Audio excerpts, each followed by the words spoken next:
있는가? 마음속에 여러 가지 죄악이 깨끗이 씻기어 있는가? 주님 예수 다시 올 때 그대는 영접할 예복이 있는가? 그대 몸은 거룩한 곳 성전에 들어갈 준비가 됐는가? 예수의 보혈로 그대는 씻기어 있는가? 마음속에 여러 가지 죄악이 씻기어 있는가? 모든 죄에 더러워진 예복을 주 앞에 지금 다 벗어서 샘물같이 솟아나는 보혈로 눈보다 더 희게 씻으라. 예수의 보혈로 그대는 씻기어 있는가? 마음속에 여러 가지 죄악이 깨끗이 씻기어 있는가? 한복희 집사님 기도하겠습니다.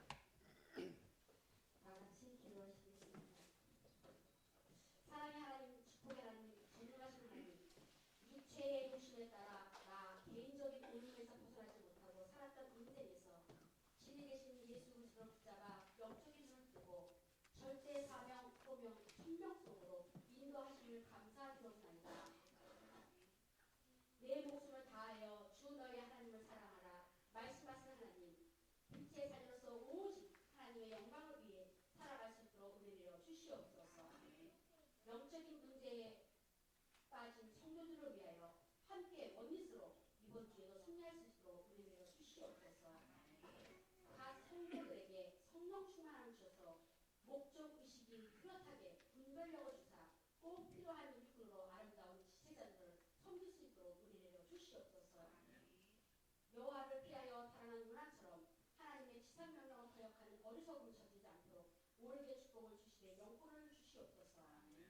오늘 나오지 못한 성도들이 하나님의 절대 시간표 속에 있는 자로서 하나님의 결론 속에 있는 자로서 은혜 내려 주시옵소서. 저는 잘 모르겠지만 미국 대통령이 어떤 선포를 하여 우리나라가 어떻게 달라질지 모르겠지만 한국이 이렇게 시끄러워 배가 산으로 갈지 모르겠지만 주여, 이스라엘이 연단 속에서 하나님 계획을 발견했지만 복음을 깨달은 제자들은, 예수 그리스도로 선포하는 제자들은 노아의 방주 안에서 보호를 받을 수 있는 것처럼 은혜 내려 주시옵소서. 여호와서 1장 9절 말씀처럼 강하고 담대하여 두려워하지도 말며 놀라지도 말라. 내가 어디를 가든지 여호와가 너와 함께 하시라는 말씀을 아버지 주님이시여, 아이성을 점령하는 아버지 김재룡 목사님 말씀을 선포할 때에 엘리사의 능력을 주사 아버지 주님이시여 한 말씀도 땅에 떨어지지 않고 다 응답받게 도와주시옵소서. 아멘. 오늘 이 시간에 오시는 모든 성도들을 기억하시고 이 시간에 아버지 마음의 치유와 아버지 가정의 치유가 아버지 정말 일어날 수 있게 도와주시옵소서. 그냥 하지 말고 모두 응답받는 아버지 축복을 주실 것을 믿사오며 예수 그리스도의 이름으로 기도했습니다. 아멘.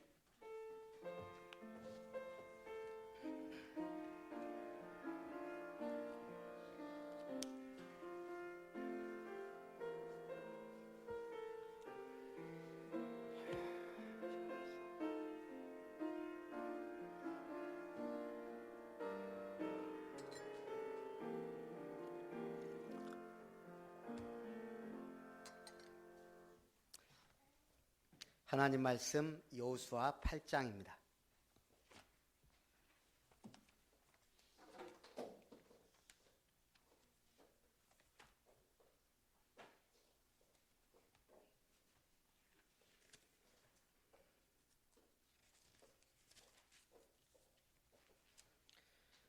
여호수아 8장 1절부터 9절 말씀.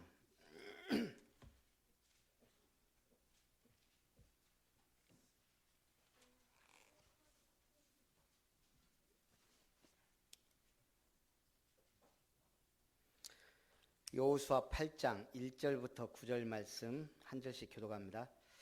여호와께서 여호수아에게 이르시되 두려워하지 말라 놀라지 말라 군사를 다 거느리고 일어나 아이로 올라가라. 보라 내가 아이 왕과 그의 백성과 그의 성읍과 그의 땅을 다 내 손에 넘겨 주었으니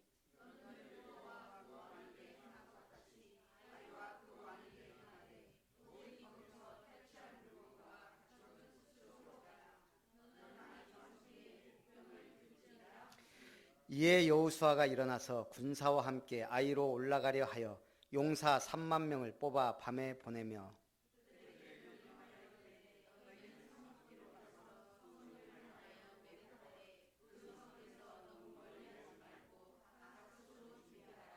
나와 나를 따르는 모든 백성은 다 성읍으로 가까이 가리니 그들이 처음과 같이 우리에게로 쳐 올라올 것이라. 그리할 때 우리가 그들 앞에서 도망하면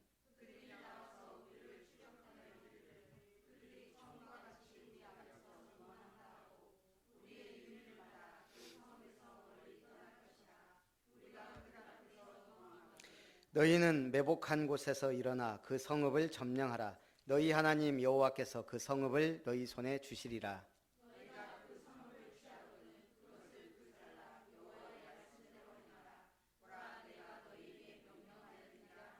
9절 같이 봅니다. 그들을 보내매 그들이 매복할 곳으로 가서 아이 서쪽 베델과 아이 사이에 매복하였고 여호수아는 그 밤에 백성 가운데에서 잤더라. 아멘. 오늘 아이성을 점령하다라는 말씀으로 은혜를 나눕니다. 아이성은 마지막에 보니까 남녀가 모두 12,000명이었다 그랬거든요. 아주 작은 성입니다. 그래서 처음에 전투하러 갈 때 한 3,000명만 보내면 됩니다. 갔다가 완전히 깨졌죠. 그리고 나서 왜 우리가 이렇게 아이성 점령하는데 실패했습니까? 라고 하나님 앞에 물었을 때 하나님이 뭐라 그랬죠? 여리고성의 전투 때 하나님 앞에 온전히 바친 물건을 누군가 범죄했기 때문이다.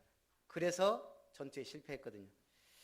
오늘 사역하다가 집에 가서 점심 식사하면서 TV를 켰더니 궁금해서 당연히 힐러리가 될 줄 알고 클린턴이 막 앞서가고 있는 거예요. 희한하네. 어째 이런 결과가. 여러 가지 생각이 들더라고요. 어쨌든 모든 역사는 하나님이 주관합니다. 트럼프가 미국 대통령 당선자 수락 연설을 하더라고요. 여론조사가 빗나갔습니다. 영국 브렉시트 때도 빗나갔고 이번에 또 빗나가고 이제는 여론조사도 믿을 게 못 돼요. 왜 그러죠? 사람들의 잠재된 그걸 모르는 거예요 지금. 한마디로 우리 형이 옛날부터 그랬거든요. 툭 하면 에라 이놈의 나라 전쟁이나 터져라. 그런 식이에요. 내가 지금 잘 되는 게 없으니까 그냥 이놈의 나라 전쟁에 터져 늘 입버릇처럼. 미국인들의 생각 속에도 지금 뭔가 그런 불안감. 경제는 회복 안 되지. 그러니까 정치권이라도 한번 물갈이 해보자. 그런 심리적인 것들이 쫙 깔려 있었겠죠. 근데 전에 한 목사님이 저한테 그랬거든요.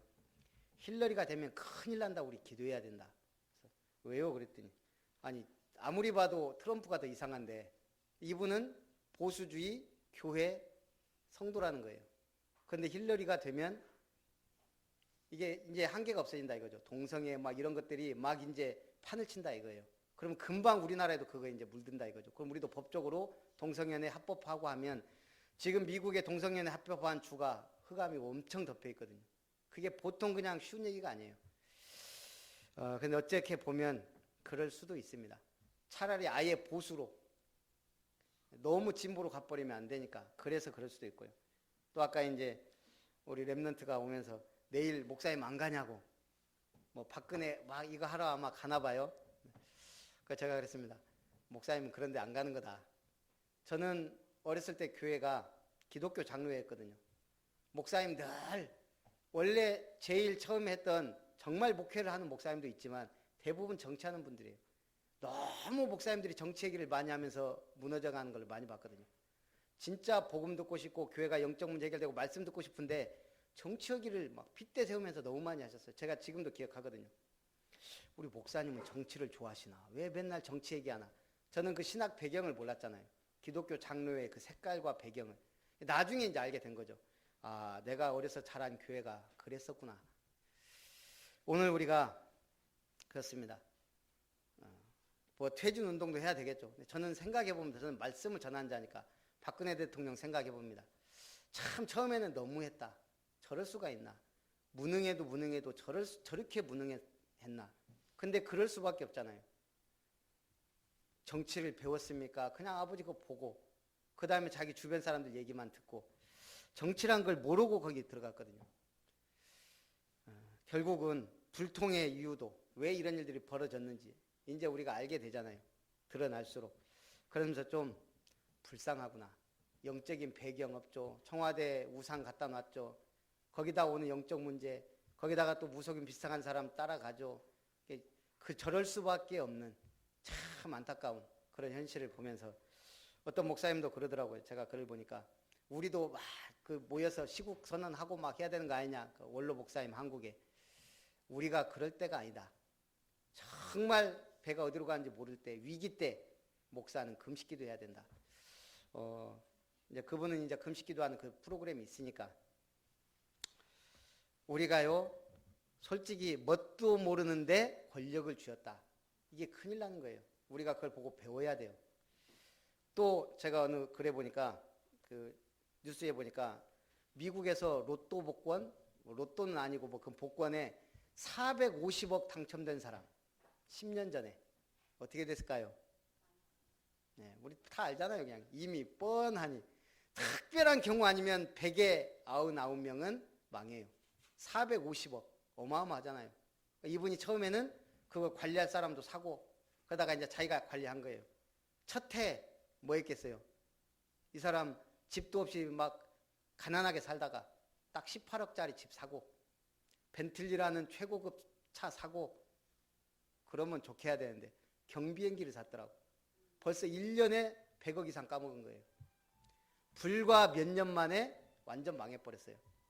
그래가지고 그 딸이 인터뷰를 하는데 자기 아버지가 자기한테 10원 하나 내주지 않고 갔다는 거예요. 이 딸은 지금 뭐예요? 그 일용직 근무하면서 살고 있어요.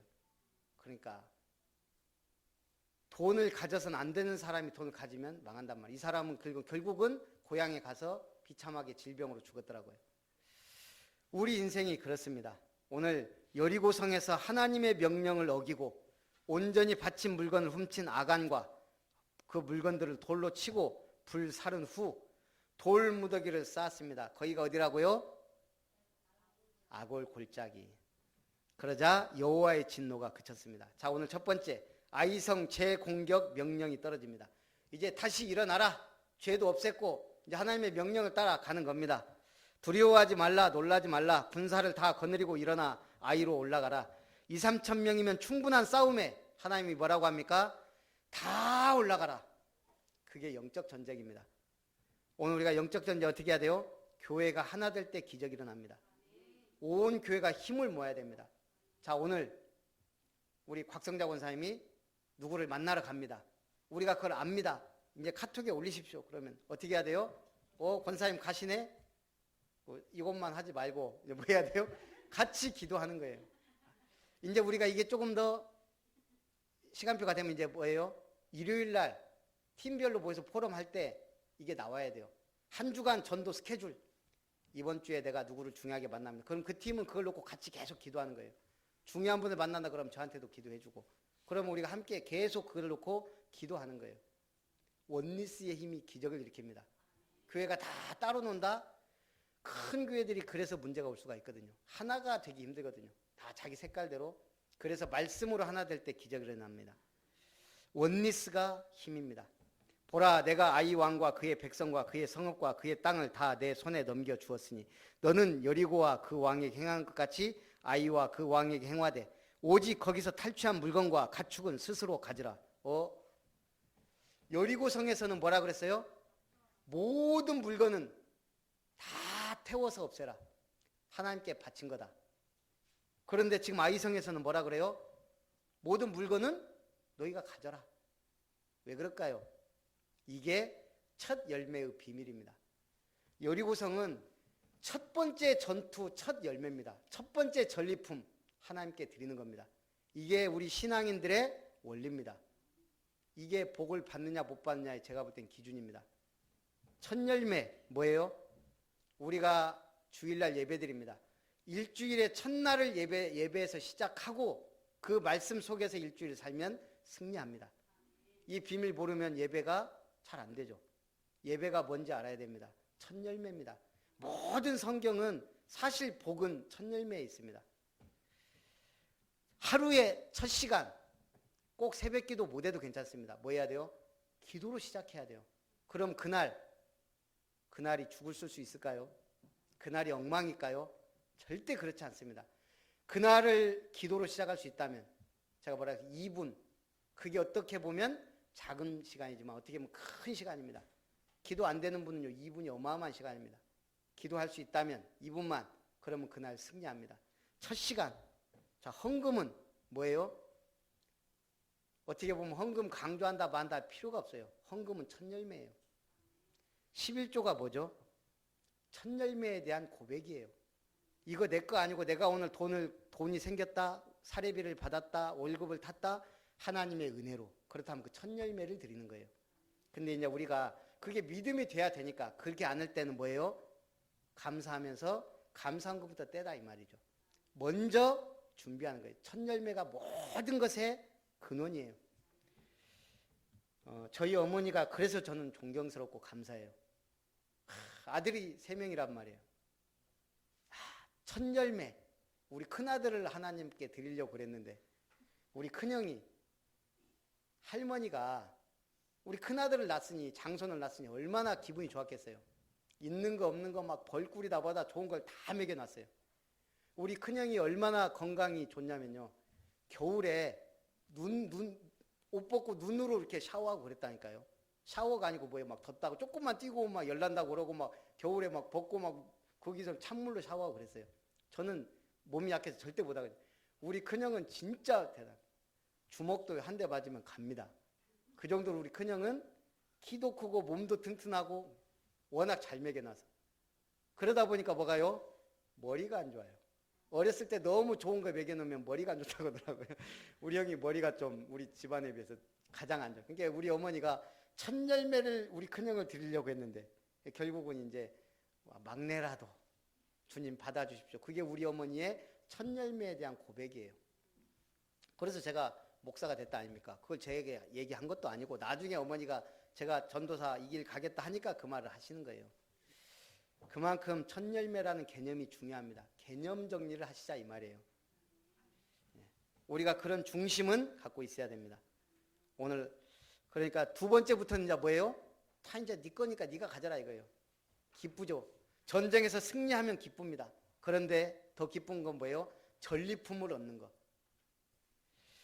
세 번째, 너는 아이성 뒤에 복병을 둘지니라. 하나님이 그냥 가서 쓸어버려라 이러면 되는데요. 이스라엘의 이것도 전쟁이거든요. 피해는 최소화하면서 승리할 수 있는 전략을 딱 말해주잖아요. 복병 준비하고 전부 올라가고 복병 준비해서 싸워라. 그래서 결국은 사기가 오른 아이성 군대가요. 어느 정도 이 사람들이 자신감이 있었냐. 성문 열어놓고 쫓아왔다 그랬거든요. 그러니까 가다가 나머지는 뒤돌아서고 3만 명 복병은 가서 불질러버리고 그렇게 해서 간단하게 전쟁이 끝납니다. 하나님이 하라는 대로 하면 모든 게 쉽고 간단합니다. 모든 게. 근데 하나님의 말씀대로 언약대로 하지 않으면 모든 게 꼬이고 어려워져요. 제 인생이 그렇더라고요. 제가 좋아했던 친구들, 제가 좋아했던 모든 것들 다 하나님 은혜 속에서 아닌 것은 내게 아니더라고요. 뭐든지 그렇습니다. 내 인생도. 내가 하나님의 말씀에 순종하지 않고 예배 안 드리고 마음껏 놀고 내 마음대로 살 때는 내 인생이 되는 게 없어요. 되는 듯 열심히 하는 듯 하는데 보면은 나중에 보면 진짜 속된 말로 꽝이더라고요. 돈 모아놓은 거 한순간에 다 나가고 뭘 해도 안 되고 그렇습니다. 친구들 그렇게 좋아했는데 결국은 한순간에 다 떠나고 그게 우리가 하나님의 은혜 속에 되지 않으면 그렇습니다.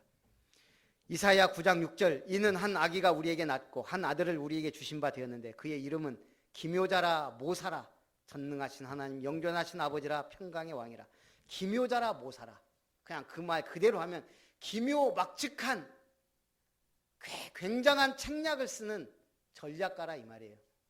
그분이 우리의 주인입니다. 주님. 그래서 예수님을 주인으로 삼으면 내 인생 기가 막히게 하나님이 인도해 가시면서 승리를 주십니다. 그러면서 말합니다. 이르시되 내 손에 잡은 단창을 들어 아이를 가리키라. 내가 이 성읍을 네 손에 넘겨주리라. 그날에 엎드러진 아이 사람들은 남녀가 모두 12,000명이라. 12,000명을 한순간에 내 손에 잡은 단창을 들어. 우리가 보는 데가 중요합니다. 여러분 다니면서 좋은 땅 보면 기도하셔야 돼요. 하나님 교회 토로 참 좋을 듯 합니다. 좋은 명당 자리 보면 하나님 치유사역원 하면 참 좋겠습니다. 그게 기도라니까요. 이 땅 사면 돈 되겠는데? 그건 불신자들 하는 생각이에요. 우리는 달라야 됩니다. 자, 두 번째, 언약 중심의 삶입니다. 창세기 3장 15절, 여자의 후손을 보내겠다.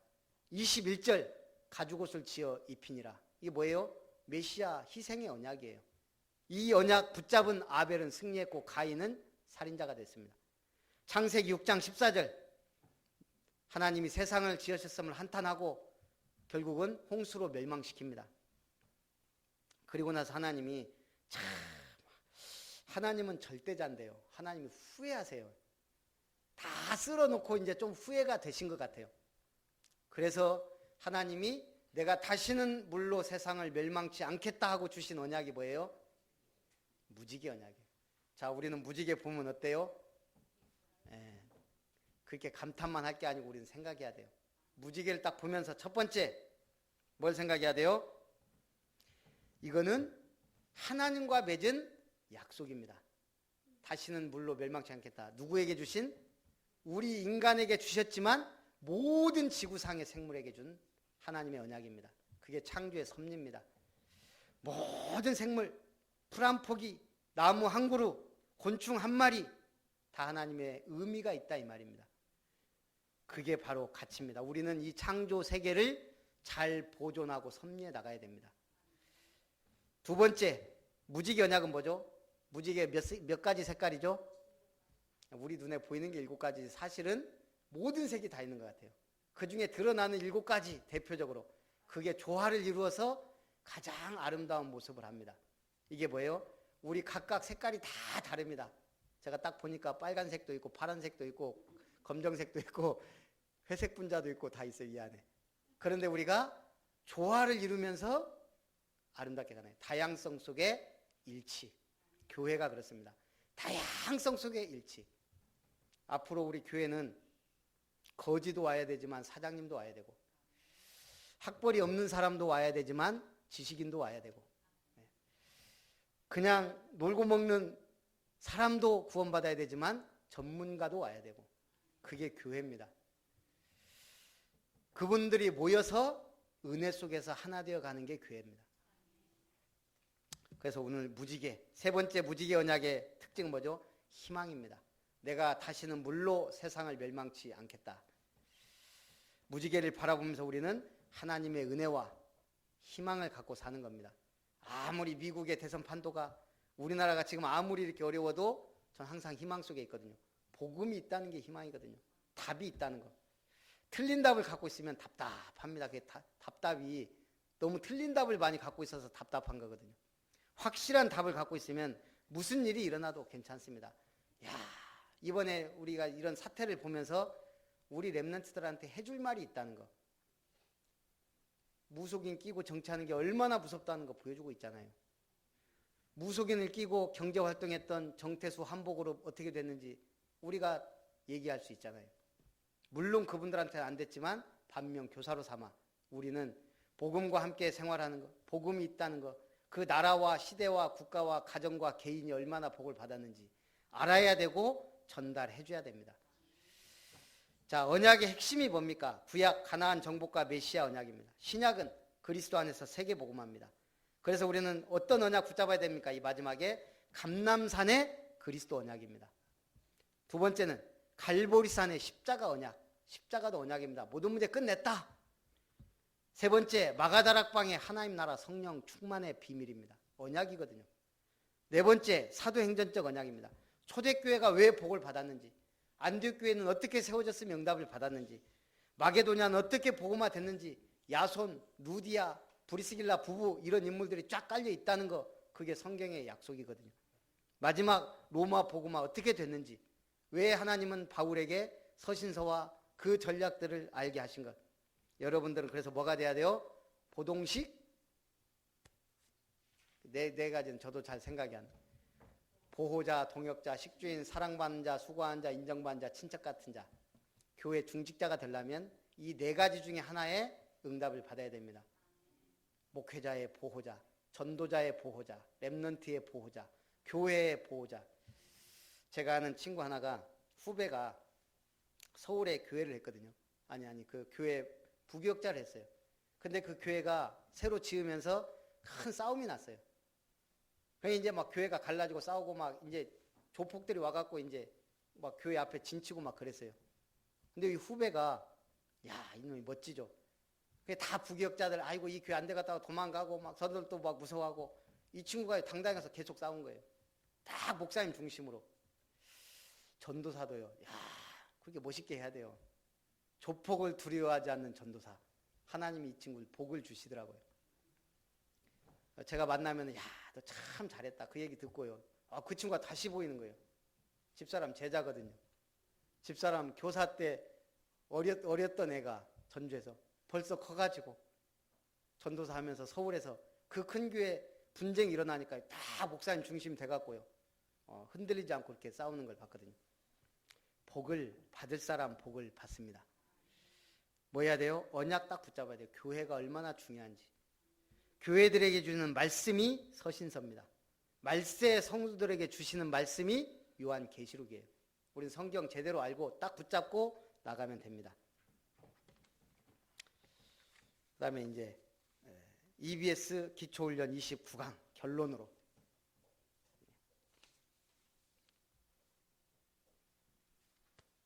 오늘은 복음 전파의 당위성, 필요성, 절대성에 대해서 말씀을 드리고 마칩니다.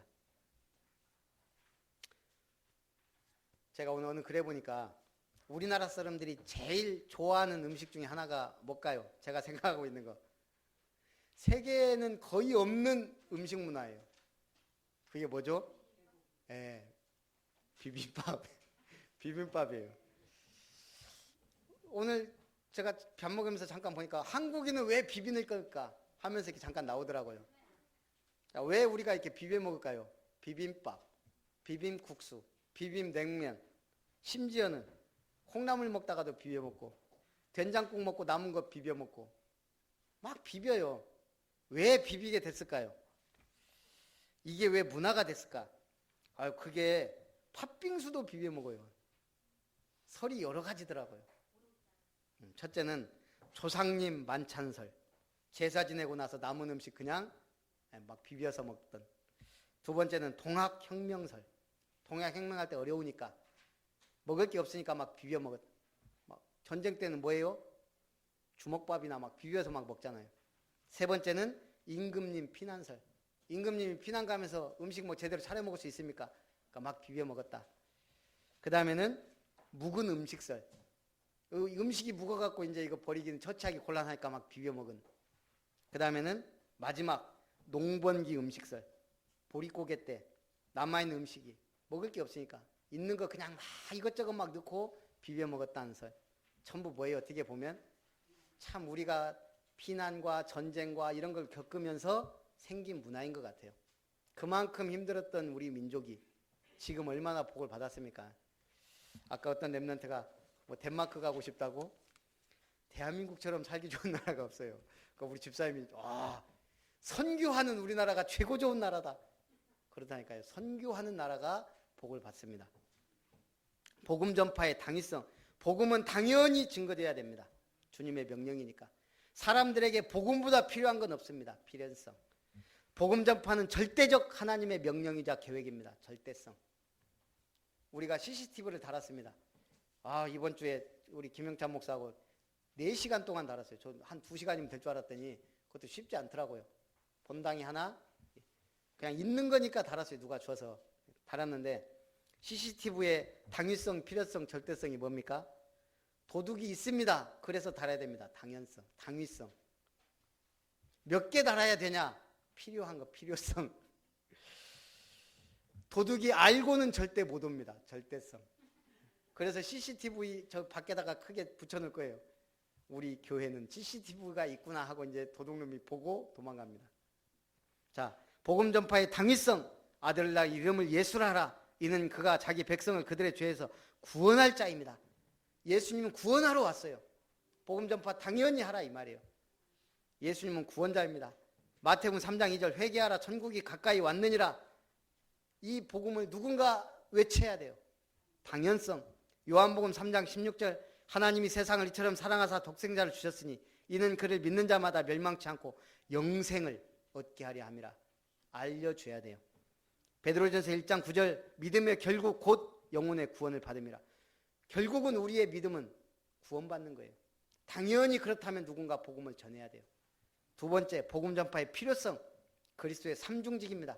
요한복음 8장 44절 왜 복음 전해야 돼요? 너희 아비 마귀 믿든 안 믿든 인정하든 안 하든 마귀에게 악령에게 귀신에게 다 장악되어 있고 종로로 타고 붙잡혀 있기 때문에. 로마서 3장 23절 모든 사람이 죄를 범하였음에 하나님의 영광을 이루지 못하더니 원죄, 조상의 죄, 자범죄에 빠져서 멸망 가운데 있기 때문에 죄의 심판, 죄로 인한 사망 권세, 죄로 인해 저주 재앙이 계속 오기 때문에 우리는 꼭 복음을 전해야 됩니다. 에베소 2장 1절 3절 그는 허물과 죄로 죽었던 너희를 살리셨도다. 다 죽어있기 때문에. 그때 너희가 이 세상 풍속을 따르고 공중 권세 잡는 자를 따랐으니 지금 마귀에게 붙잡혀 있기 때문에. 또 그리스도와 함께 하늘에 앉히시니 미래 문제 끝내야 되기 때문에 과거, 현재, 미래 문제 끝내는 게 구원입니다. 그래서 우리는 복음 전파는 반드시 꼭 필요한 불신자들에게 알려줘야 됩니다. 구원 받고 안 받고는 우리 사정이 아닙니다. 오늘 광양보건소 마음치료 강의하는데 또 새로운 사람이 2명 왔더라고요. 그래서 또 구원 얘기를 하고 복음 전하고 영접시키고 그랬더니 저는 불교인데요 그러더라고요. 누가. 괜찮습니다. 불교도 괜찮고 절에 가셔야 절에. 그러나 마음에는 예수님을 모셔야 됩니다. 뭐 불교도 뭐도 상관없어요. 거기 회원으로 앉아있는 한 제가 마음치료 강의하는 한 죽을 때까지 구원의 길 할 겁니다. 구원 받아야 되니까. 그걸 받아들이지 않는 건 어쩔 수 없어요. 저는 무조건 영접을 시킬 뿐이고 그 영접이 제대로 된다면 하나님의 자녀가 될 것이고요. 때를 얻든지 못 얻든지 저한테 주어진 건 제가 거기 가서 마음치료 좋은 얘기 하라고 보낸 게 아니거든요. 하나님이. 물론 게임합니다. 게임하고 빵도 막 갖다 주고 이렇게 하지만 제 목적은 뭐죠? 복음 전에서 이 사람들이 구원이라도 받게 하는 것. 자, 복음 전파의 절대성. 마태복음 16장 16절 19절 주는 그리스도시요 살아계신 하나님의 아들이십니다. 바요나 시므나 복이 있구나. 오직 그리스도가 답입니다. 복이 그 안에 있습니다. 이를 알게 한 것은 하늘에 계신 내 아버지시니라. 반석 위에 교회를 세우겠다. 음부의 권세가 이기지 못하리라. 천국 열쇠를 네게 주겠다. 이게 뭔 말이에요? 오직 복음밖에 없다 이 말입니다. 절대성. 오직 복음 막을 자도 없습니다. 절대성. 마태복음 28장 18절 20절 예수께서 나와 말씀하여 이르시되 하늘과 땅의 모든 권세를 내게 주셨으니 너희는 가서 모든 민족 제자 삼아라. 해도 되고 안 해도 돼요. 주님의 명령인데 이거 지금 부탁으로 보이나요? 명령입니다. 너희는 가라. 모든 민족을 제자로 삼아라. 아버지와 아들과 성령의 이름으로 세례를 베풀라. 가르쳐 지키게 하라. 이게 전부 다 주님의 명령입니다. 마가복음 16장 15절 또 이르시되 너희는 온 천하에 다니며 만민에게 복음을 전파하라. 갈 것도 없습니다. 내 현장에서 조용히 기도하면서 응답받고 있으면 됩니다. 오늘 풍덕중 다락방 하는데 소연이가 친구를 하나 끌고 왔더라고요. 걔는 안 온다는데 왔어요. 그래서 얘는 뭔지도 모르고 왔어요. 이름이 뭐냐? 주영이. 교회 다니냐? 교회 다녀요. 아, 그러냐? 얘가 근데 왜 여기 앉아 있어야 돼요? 아, 나 목사님인데 내가 말씀 간단하게 전하고 기도해 주려고 그런다. 그때부터 저 화장실 가야 돼요. 어디 교회 다니냐? 저기 무슨 교회 다닌대요. 알았다. 그래. 화장실 갔다 와라. 그랬더니 당연히 갔다가 안 오더라고. 다른 애를 끄집어 왔어요. 사람이 바뀌었어. 그 짧은 순간 구원받을 사람이 바뀐 거예요. 걔가 화장실 안 갔으면 말씀 듣고 내가 왜 여기 앉아있지 그러고 갔을 건데, 오늘 우리는 모릅니다. 어쨌든 절대성, 너희는 온 천하에 다니며 만민에게 복음을 전하라. 오직 성령이 너에게 임하시면 권능을 받고 예루살렘 이대 사마리아 땅끝까지 내 증인이 되리라. 이 천국이 복음이 모든 민족에 증언되게 하여 온 세상에 전파되리니 그제야 끝이 오리라. 우리는 끝을 아는 제자입니다. 하나님의 끝은 전도자의 발걸음 속에서 결정납니다. 우리가 너무 중요한 시간표 속에 있음을 알고 누리시기를 주님의 이름으로 축원합니다. 기도하겠습니다. 살아계신 하나님,